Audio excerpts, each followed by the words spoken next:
फ़लस्तीन की पिछली 150 साला तारीख जंगों, साजिशों, गद्दारियों और जुल्म सितम की दास्तानों से भरी पड़ी है। 19वीं सदी के आखिर तक फ़लस्तीन का इलाका सल्तनत उस्मानिया का एक हिस्सा था। 3 मज़ाहब के पैरोकारों यानी मुसलमानों, यहूदियों और ईसाइयों के लिए ये सरजमीन निहायत मुक़द्दस मुकाम रखती थी, क्योंकि ये सरजमीन फ़लस्तीन अपने दामन में इन मज़ाहब की तारीख, सकाफ़त और कदीम मजहबी मकामात सिमेटे हुए है। 1878 में सल्तनत उस्मानिया के दौर में की गई मरदमशुमारी के मुताबिक फ़लस्तीन पर उस वक़्त तकरीबन 87% मुस्लिम, 9% क्रिश्चियंस और 4% जूइश आबाद थे। उस दौर में यहूदियों के साथ दुनिया भर में इंतहाई बुरा सलूक किया जाता था, लेकिन सल्तनत उस्मानिया के इलाकों में रहने वाले यहूदी बेहतर जिंदगी गुजार रहे थे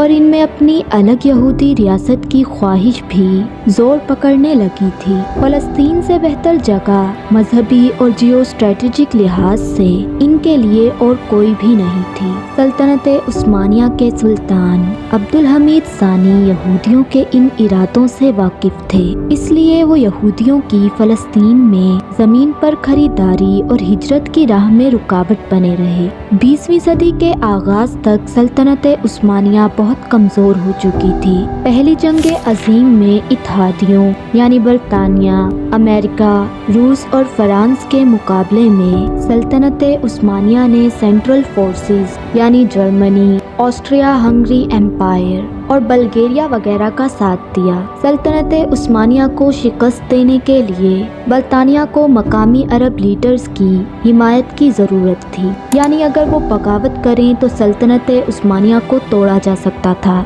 इसी मकसद के लिए मिस्र में बरतानवी हाई कमिश्नर सर हेनरी मैकमियन ने शरीफ मक्का हुसैन बिन अलीउल हाशमी के साथ जुलाई 1915 से मार्च 1916 तक 10 खतूत का तबादला भी किया। इस खतो कताबत में बरतानवी हाई कमिश्नर ने शरीफ मक्का को सल्तनत उस्मानिया के खिलाफ मदद करने के बदले में अरब इलाकों को आज़ाद कराने की पेशकश की। शरीफ मक्का ने जंग के बाद अरब इलाकों बशमूल फ़लस्तीन का कंट्रोल हासिल करने के लिए बरतानिया का साथ देने की हामी भर ली। इसीलिए शरीफ मक्का ने पहली जंग अजीम के दौरान सल्तनत उस्मानिया के खिलाफ बगावत कर दी। दूसरी तरफ बरतानिया ने यूरोप और अमेरिका में मौजूद ताकतवर यहूदियों की हिमायत हासिल करने के लिए फ़लस्तीन में इनको नए वतन की पेशकश भी कर दी। इसी सिलसिले में नवंबर 1917 में बरतानिया के वजीर खारजा आर्थर बलफोर ने बरतानवी यहूदी रहनुमा लॉर्ड रूथचाइल्ड को खत लिखा। इस खत में यहूदियों के लिए फ़लस्तीन की सरजमीन पर एक नई रियासत के क़याम की हमायत का यकीन दिलाया गया। इस ऐलान को तारीख में बेलफोर डिक्लेरेशन के नाम से भी याद किया जाता है। इस तरह बरतानिया फ़लस्तीन के मामले में अरबों के साथ डबल गेम करता रहा। यहूदियों को फ़लस्तीन की सरजमीन देना बरतानिया के जियो स्ट्रेटेजिक मफादात से मुताबिक रखता था, इसीलिए इसने अरबों के बजाय यहूदियों को फ़लस्तीन की सरजमीन देने का सोच लिया। फ़लस्तीन की जियो स्ट्रेटेजिक अहमियत क्या थी? इस पर यहूदियों का कंट्रोल बरतानिया, अमेरिका और दूसरे मगरबी ममालिक के लिए क्यों ज़रूरी था, ये सब आप इसी वीडियो में आगे देखेंगे। पहली जंग अजीम में शिकस्त के नतीजे में सल्तनत उस्मानिया के इलाके शाम, लुबनान, इराक, उर्दन और फ़लस्तीन समेत बहुत से इलाके इनसे छीन लिए गए। फ़लस्तीन का इलाका बरतानिया के कब्जे में आ गया। इस वक्त दुनिया भर की यहूदी तंजीमें फ़लस्तीन में अरबों से महंगे दामों ज़मीनें खरीद रही थी। दुनिया भर से यहूदी हिजरत करके फ़लस्तीन में आबाद होने लगे थे। सरजमीन फ़लस्तीन पर बदलती हुई डेमोग्राफी यानी आबादी के तनासुब ने मकामी अक्सरियती अरब आबादी को तशवीश में मुब्तला कर दिया। अरब और यहूदी आबादियों में कशीदगी के वाक़यात होना भी शुरू हो गए। फ़लस्तीनी अरबों ने बरतानवी इंतज़ामिया की यहूदियों की आबादकारी की पॉलिसी के खिलाफ 1936 से 1939 तक मुनज़्ज़म बगावत कर दी। इससे फ़लस्तीन में बदअमनी फैलने लगी। برطانوی انتظامیہ کے لیے ملک کا انتظام سنبھالنا مشکل ہو گیا۔ دونوں آبادیوں کی ایک دوسرے کے خلاف مسلح کارروائیوں نے برطانوی انتظامیہ کے لیے سنگین مسائل پیدا کر دیے۔ برطانیہ نے اس مسئلے کے حل کے لیے پیل کمیشن تشکیل دیا۔ اس کمیشن نے اپنی رپورٹ میں فلسطین کو 2 حصوں میں تقسیم کرنے کی تجویز دی۔ عرب آبادی نے پیل کمیشن کی تجویز کو یکسر مسترد کر دیا۔ عرب فلسطین کی سرزمین کو کسی بھی قیمت پر تقسیم کرنے کے خلاف تھے۔ پیل کمیشن کی ناکامی کے بعد برطانیہ نے متعدد کوششیں اور بھی کی کہ کسی طرح عرب اور یہودی اس تنازع کے کسی قابل عمل حل تک پہنچ جائیں۔ ان کوششوں میں ووڈ ہل کمیشن رپورٹ اور وائٹ پیپر آف 1939 وغیرہ شامل ہیں۔ برطانیہ کی ان تمام کوششوں میں ایک بات تو مشترک تھی، وہ یہ کہ برطانیہ فلسطین کے مسئلے کے کسی بھی حل میں یہودیوں کو ان کی آبادی اور ان کی زمین کی ملکیت کے تناسب سے بڑھ کر حصہ دینا چاہتے تھے، جبکہ دوسری طرف عرب آبادی فلسطین کے مستقبل میں یہودیوں کے کسی بھی قسم کے رول کے سراسر خلاف تھی اور وہ فلسطین سے یہودیوں کو نکال باہر کرنا چاہتی تھی۔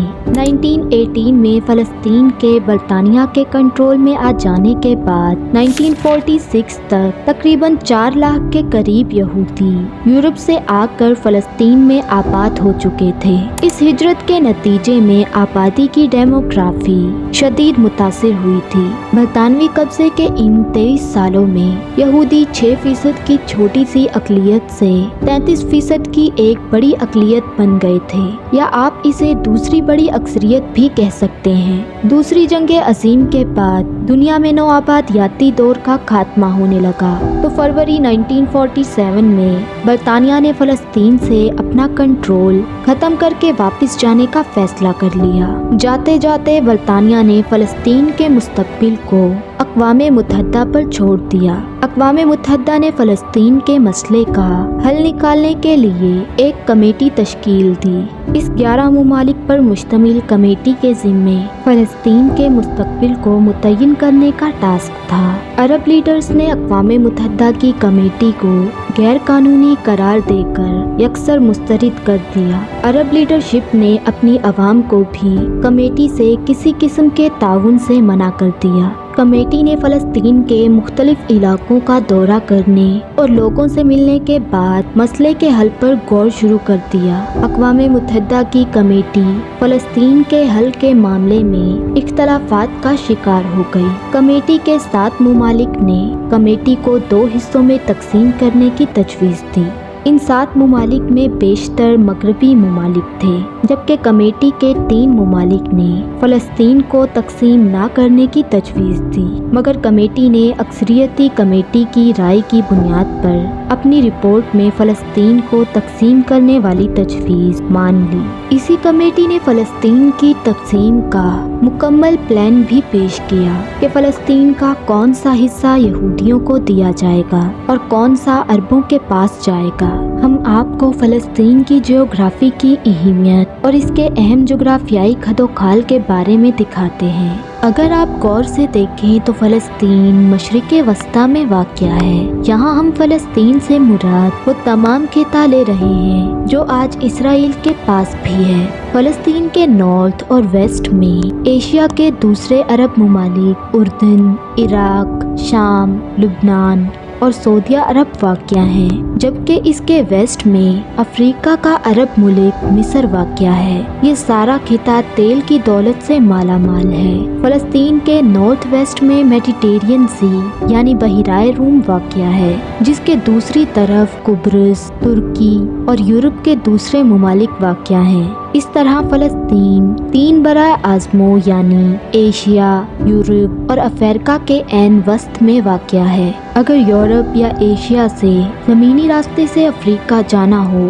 تو فلسطین کے علاوہ کسی دوسرے زمینی راستے سے جانا ممکن ہی نہیں۔ اسی طرح فلسطین ایشیا اور افریقہ میں پل کا کام کرتا ہے۔ اسی لوکیشن کی وجہ سے فلسطین دنیا کا سب سے ریئل پرائم اسٹیٹ ہے، مگر یہاں فلسطین کی لوکیشن के फ़वाइद ख़त्म नहीं होते। साउथ में इसकी छोटी सी दुम गल्फ ऑफ उक़बा को लगती है। गल्फ ऑफ उक़बा के ईस्ट में सऊदी अरब वाक़या है, जबकि इसके वेस्ट में मिस्र का बहुत बड़ा सहराए सीना वाक़या है, जो स्विस कैनाल तक फैला हुआ है। गल्फ ऑफ उक़बा के दूसरी तरफ थोड़ी आगे जाकर रेड सी वाक़या है। इस तरह फ़लस्तीन और मिस्र दो ऐसे ममालिक हैं जिनको रेड सी और मेडिटेरियन सी दोनों ही लगते हैं। एशिया और यूरोप के दरमियान होने वाली तमाम समुद्री तजारत पहले रेड सी में आती है, फिर स्विस कैनाल को क्रॉस करके ये मेडिटेरियन सी में चली जाती है। दुनिया की बहरी तजारत की रीढ़ की हड्डी यानी स्विस कैनाल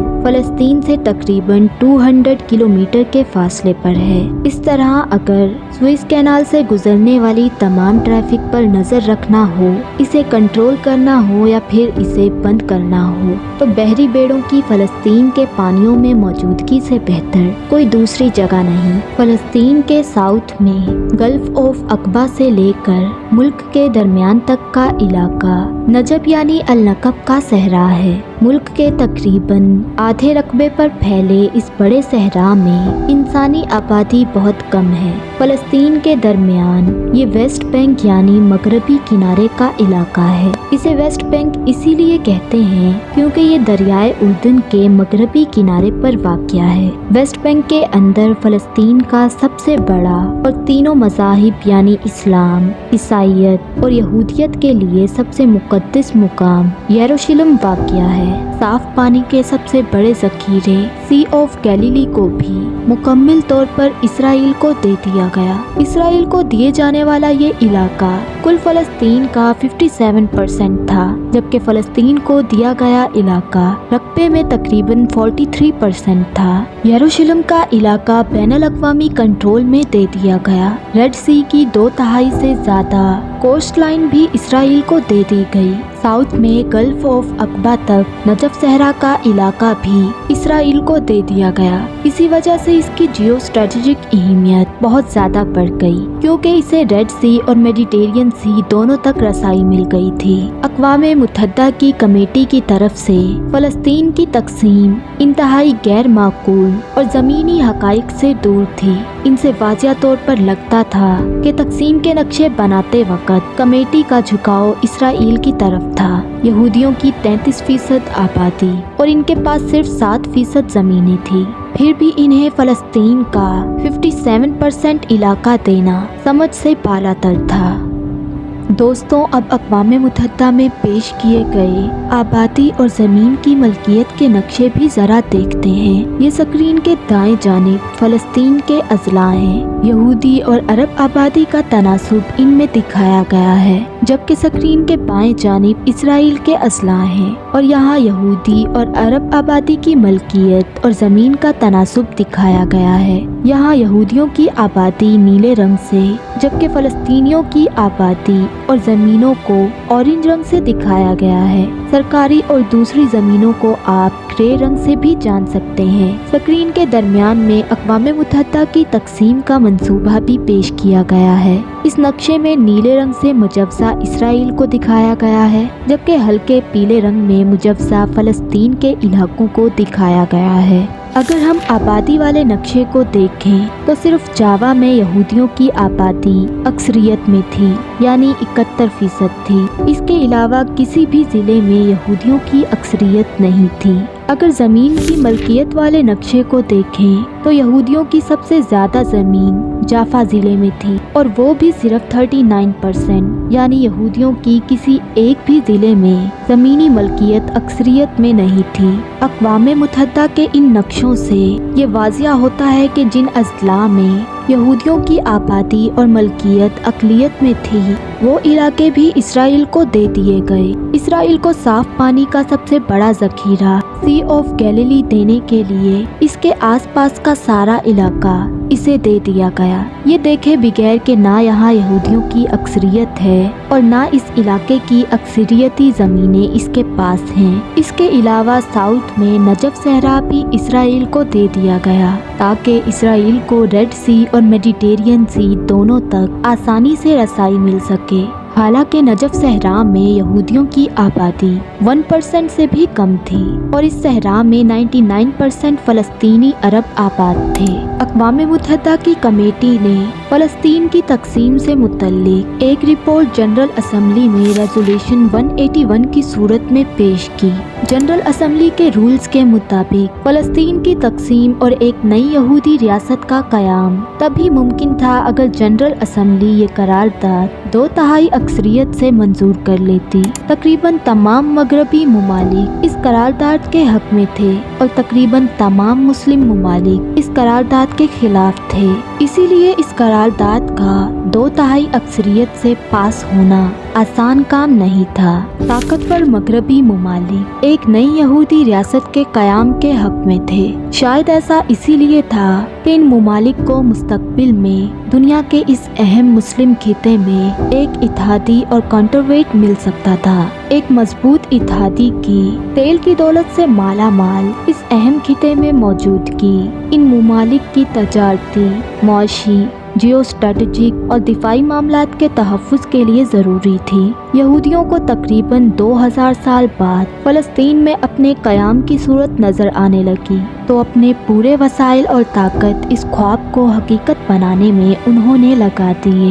अमरीकी इंतखाबात में डेमोक्रेटिक पार्टी की फंडिंग करने वाली यहूदी तंजीमों और कांग्रेस के यहूदी अरकान ने अमरीकी सदर ट्रूमैन पर प्रेशर डाला कि वो दुनिया भर के मुमालिक को इस करारदाद के हक में वोट डालने पर मजबूर करें। जूइश तंजीमों की अमेरिका के जरिए प्रेशर डालने वाली कोशिशें तारीख में बहुत अच्छी तरह दर्ज हैं। अमरीकी सदर और स्टेट डिपार्टमेंट ने अफ्रीका और जनूबी अमेरिका के कमजोर मुमालिक पर दबाव डाला कि वो करारदाद के हक में वोट दें। 26 अमरीकी सेनेटर्स ने एक दस्तखत करदा टेलीग्राम इन कमजोर मुमालिक को भेजा जिसमें अमरीकी इमदाद के बदले इनकी हिमायत की दरख्वास्त की गई थी। अमरीकी सदर और जूइश तंजीमों की इन तमाम कोशिशों से 29 नवंबर 1947 को जब करारदाद पर वोट डाला गया तो कुल 57 मुमालिक में से 33 मुमालिक ने करारदाद के हक में वोट दिया, जबकि 13 मुमालिक ने करारदाद के खिलाफ वोट दिया और 11 मुमालिक ने वोटिंग में हिस्सा ही नहीं लिया। यूँ फलस्तीन की तकसीम और नई यहूदी रियासत के कयाम की ये करारदाद जनरल असम्बली से 2/3 अक्सरियत के साथ पास हो गई। याद रहे कि इस करारदाद में पाकिस्तान और भारत दोनों ने ही इसराइल के कयाम के खिलाफ वोट दिया। करारदाद के पास होने के बाद बरतानिया ने यह ऐलान कर दिया कि वो 14 मई 1948 की रात फलस्तीन छोड़कर चला जाएगा।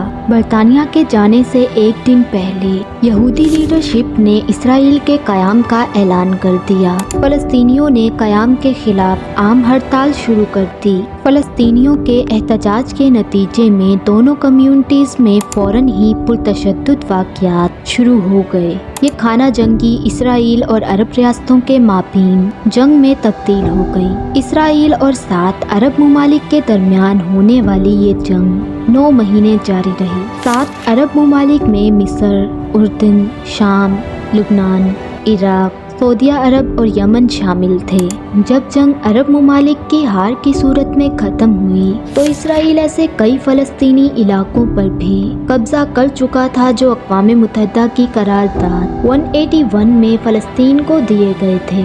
इस तरह जंग के बाद फ़लस्तीन 181 करारदाद के हिसाब से भी और ज़्यादा सुकर चुका था। अरब और इसराइल में 1956, 1967 और 1973 इन 3 सालों में बड़ी जंगें भी हुई थी। हर दफा फलस्तीन मजीद सुकड़ता रहा। आज का फलस्तीन गाजा और वेस्ट बैंक के छोटे से हिस्से तक महदूद हो चुका है। इसराइल फलस्तीन को दिए गए इलाके वेस्ट बैंक में मजीद गैर कानूनी आबादियां बसाकर इन पर अपना कंट्रोल मुस्तहकम कर रहा है। वेस्ट बैंक में इसराइल के ये इक़दामात बैनुल अक़वामी क़वानीन की खिलाफ वर्जी हैं जिन्हें सारी दुनिया में गैर कानूनी माना जाता है, मगर वाहिद अमेरिका वो मुल्क है जो इसराइल के साथ इस मामले पर खड़ा है। फलस्तीन सब कुछ छिन जाने के बाद बैनुल-अक़वामी ज़मीर पर दस्तक दे रहा है, मगर दुनिया खामोश तमाशाई बनी हुई है। फलस्तीनियों का बैनुल-अक़वामी ज़मीर से ज़्यादा गिला अपनी अरब लीडरशिप से है, जो तमाम वसाइल होने के बावजूद अपनी मुक़द्दस सरज़मीन का तहफ़्फ़ुज़ नहीं कर पा रहे। अगर आपको हिस्ट्री ब्रीफ्ड की ये वीडियो अच्छी लगी तो इसे लाइक और चैनल को सब्सक्राइब ज़रूर कीजिए। अपनी ओपिनियंस और सजेशंस नीचे कमेंट सेक्शन में ज़रूर दीजिएगा।